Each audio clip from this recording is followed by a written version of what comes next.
Welcome back to the Truth Factory. With the Federal Reserve popping up in the news, I thought it might be interesting to explore its history. And while you might think that sounds boring, it's actually a story full of secrets, conspiracies, scandals, fraud, and theft. And it affects you, your livelihood, and future generations. But before we get into the Federal Reserve, for some context, it's important that we go back to the beginning of the American banking system. In 1775, Americans were already struggling from the consequences of centralized banking.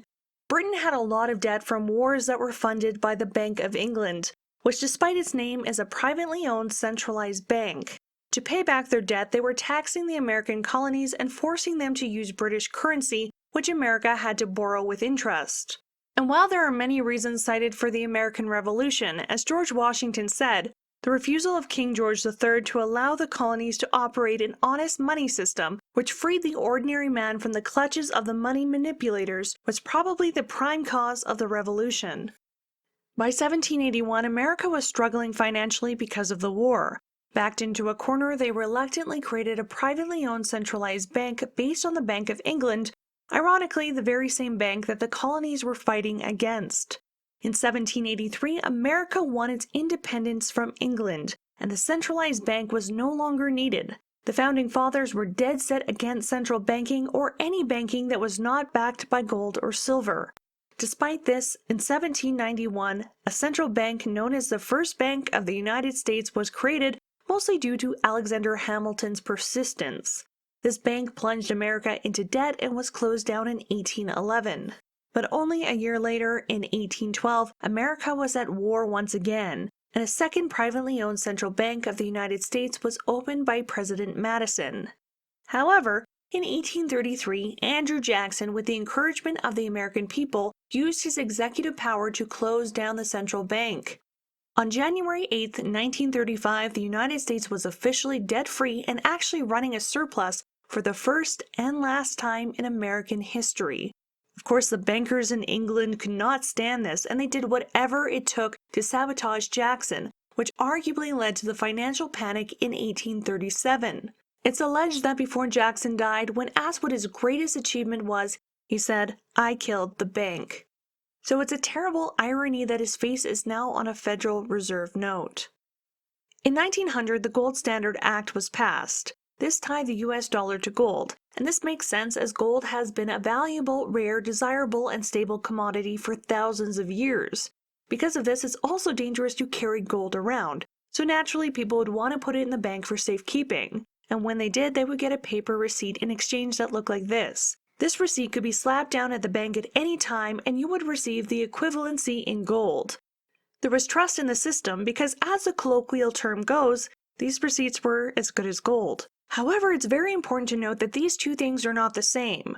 This piece of paper representing gold is currency. It's a unit that merely represents value and can become diluted if too much is made. The actual gold is money, as it possesses a value, is limited, and maintains its purchasing power over a long period of time. Currency backed by gold and silver or anything else of consistent value makes sense. Without something of value to back it up, currency is just paper that can be easily printed at will and devalued. In 1907, financial panic hit. Some historians believe that this was caused by the banker and robber baron J.P. Morgan spreading rumors about the Knickerbocker Trust Company, one of Morgan's competitors. These rumors caused the National Bank of Commerce to stop accepting checks, which triggered a run of people demanding back their funds. This resulted in the stock market falling almost 50% from the previous year. Morgan then swooped in and offered to rescue some of the faltering banks, and he looked like the hero who saved the day, even though he likely orchestrated the entire crisis. Why would he do this? Well, this led to both political parties believing that the American banking system needed to be reformed and safeguarded from powerful banking organizations. And so the National Monetary Commission was created to find a better system. This is where the story of the Federal Reserve began. Under the cover of darkness on November 22, 1910 in New Jersey, 7 mysterious figures boarded a private railcar belonging to Rhode Island Senator Nelson Aldrich. Aldrich just happened to be the chairman of the National Monetary Commission and the father-in-law of J.D. Rockefeller, the heir to the Rockefeller dynasty. Under the ruse of a duck hunting trip, these 7 supposed strangers had been instructed to arrive separately to avoid reporters, and should they meet inside the station, they should pretend they didn't even know each other. After boarding the train, they had been told to use first names only, so not even the servants on the train knew their true identities. This train was headed to Jekyll Island, Georgia, and this meeting was likely set up by J.P. Morgan, as he was a member of the elite Jekyll Island Club.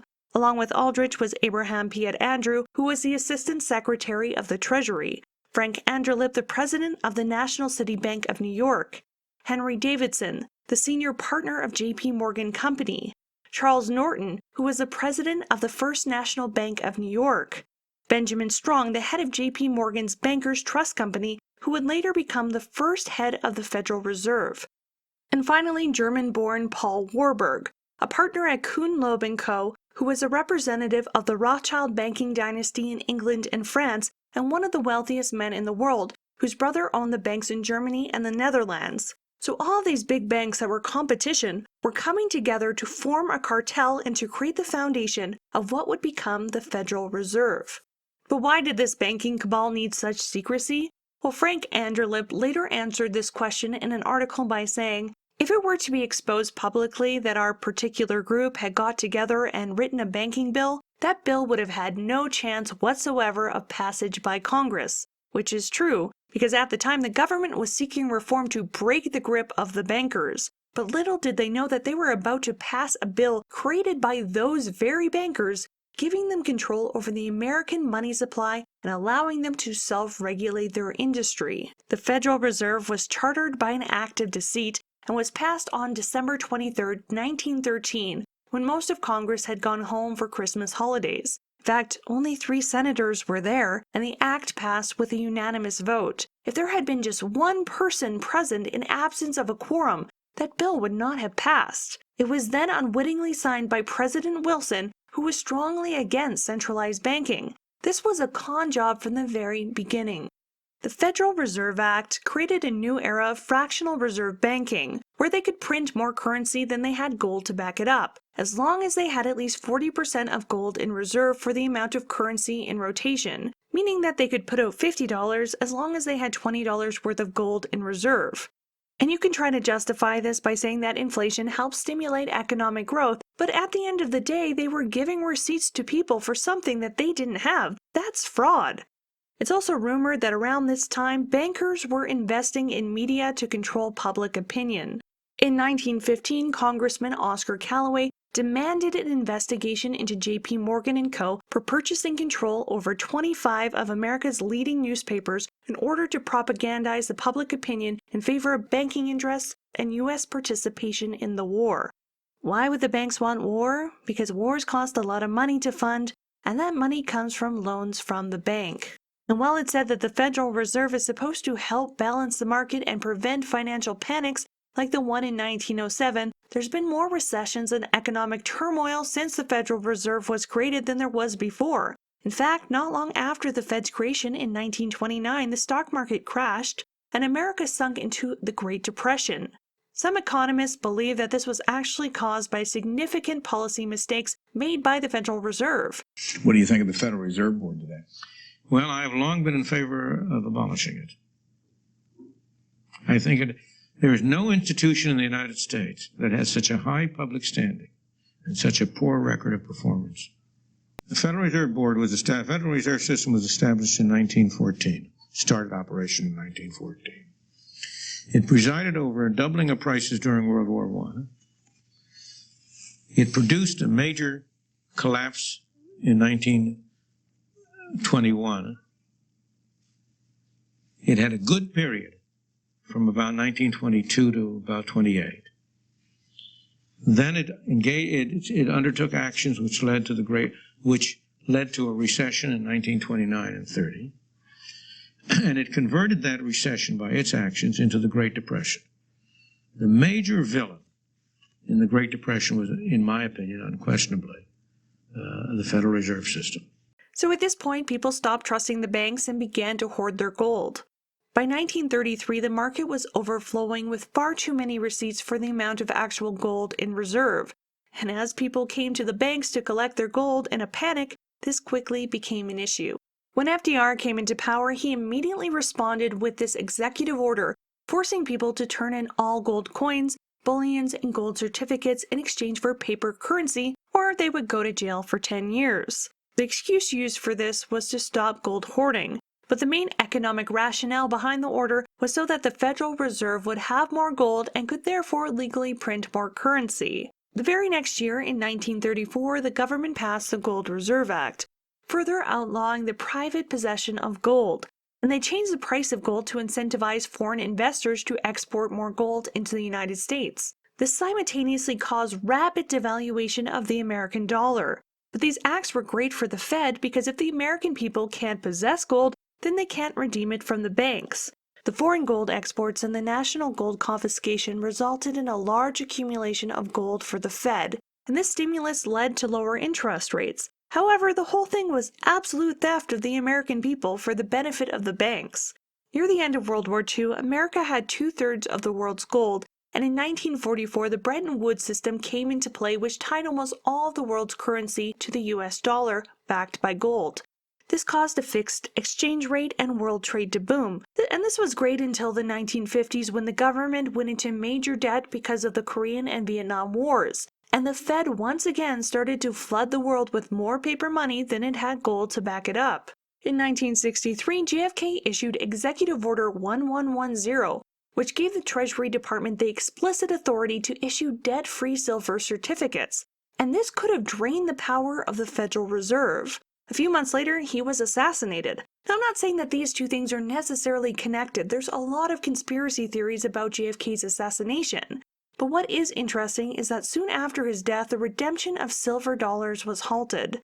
Also, John Mccloy, who was the former president of the World Bank and a longtime friend of the Rockefeller family, was placed on the Warren Commission, which investigated JFK's assassination.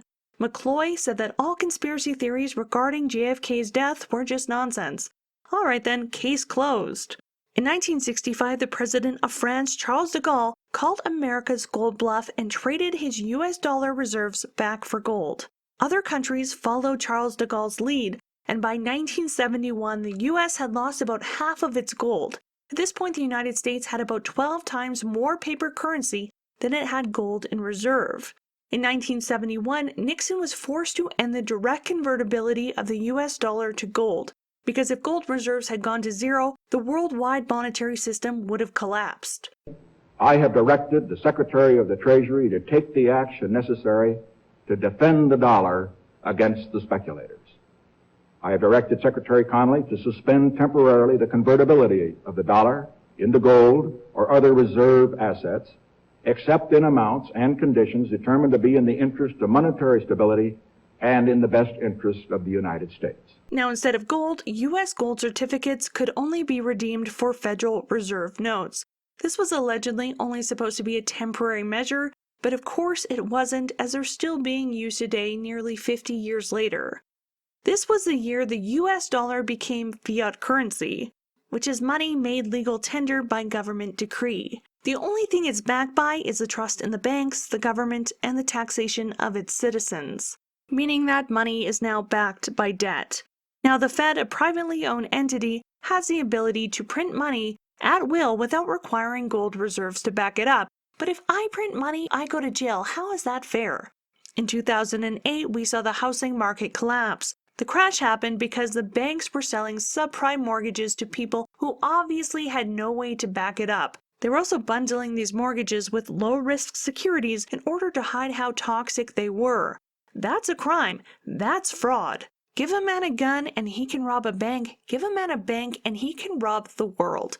The Federal Reserve then raised interest rates, which collapsed the bubble. Yet only one big Wall Street banker went to jail for this. There's simply little to no accountability for their actions, as they're seemingly untouchable.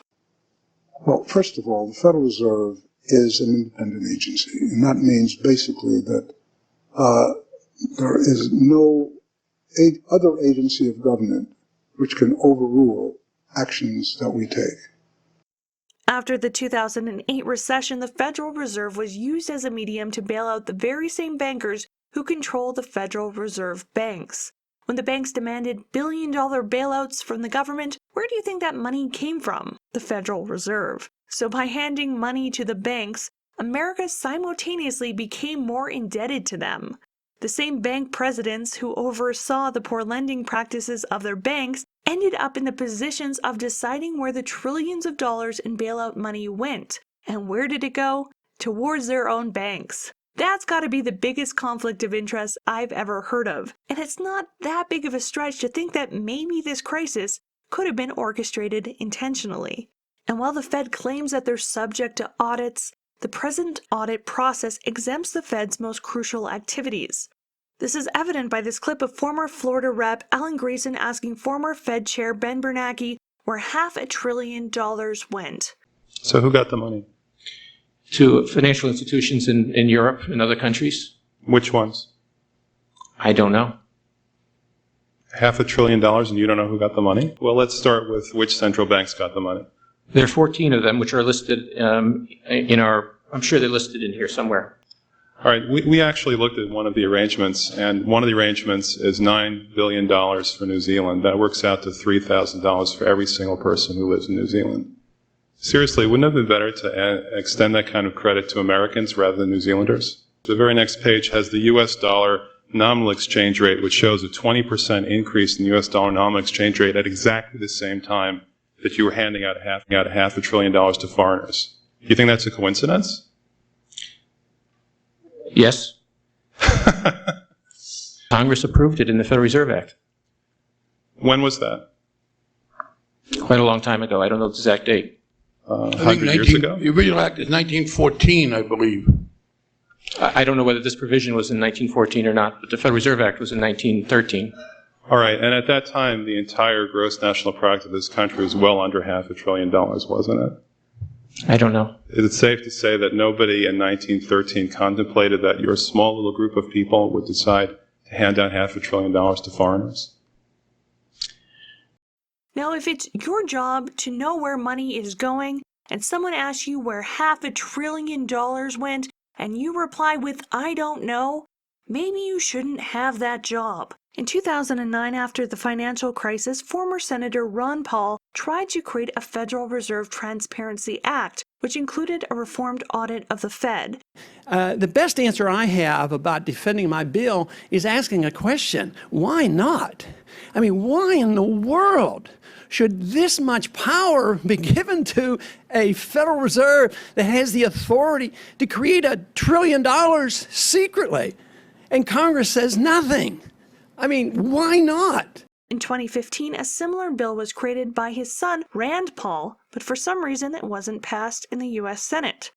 Any politician or journalist saying that the Fed shouldn't be audited is probably bought and paid for.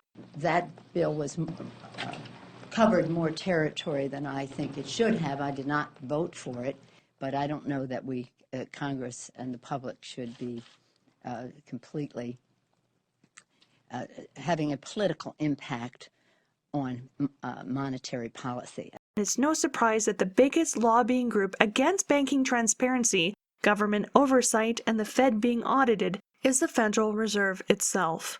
And while the Fed is a private financial institution that claims to be politically neutral, they've always had the ability to manipulate politics because they control the economy. If you look at the interest rates under George Bush, and then Obama, and then President Trump, you might notice an interesting pattern. Any privately owned entity that has that much power is a danger to democracy. Because as Thomas Jefferson said, banking establishments are more dangerous than standing armies.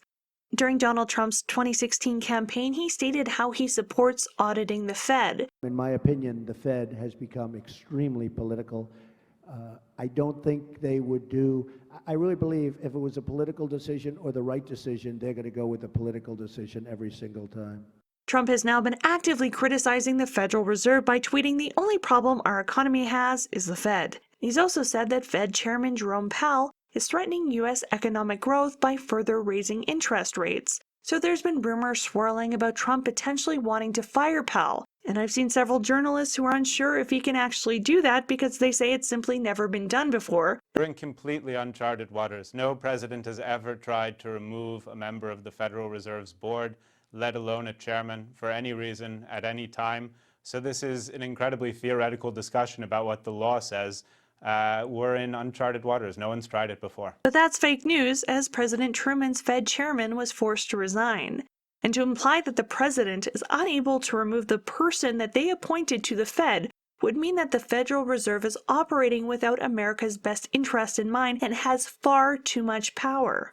And if the Federal Reserve Act can be passed by Congress, then so could an act requiring transparency, audits, and stricter controls, or an entirely different monetary system like Kennedy tried to create.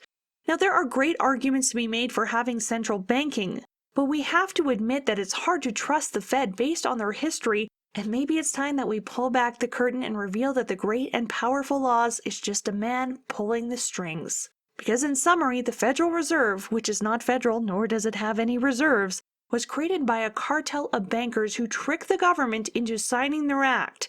It's been alleged that they've used the media to push for wars and manipulate politics in their favor. They've also committed massive fraud and stole all of the gold from the American people and the rest of the world, and then replaced it with paper that they can legally print on demand. Fiat currency always fails for this reason, because at this point, paying back the debt is actually impossible, because when the Fed creates money out of nothing and loans that money to the government, they charge interest, meaning that there will never be enough money in circulation to back up the debt to the Fed. Every dollar that the Fed creates that isn't backed by something of value robs purchasing power from the dollars that are already in existence. Because of this, the US dollar has lost 95% of its purchasing power since 1913. And while there is so much more that I could say and reveal about the Federal Reserve in order to keep this video from dragging on, in summary, the Federal Reserve is the greatest scam ever created. Thank you so much for watching, subscribing, and supporting me. I know that this is a little bit different from my regular content, but I think the history of the Federal Reserve is something that everyone should know. Have a great night. Pew!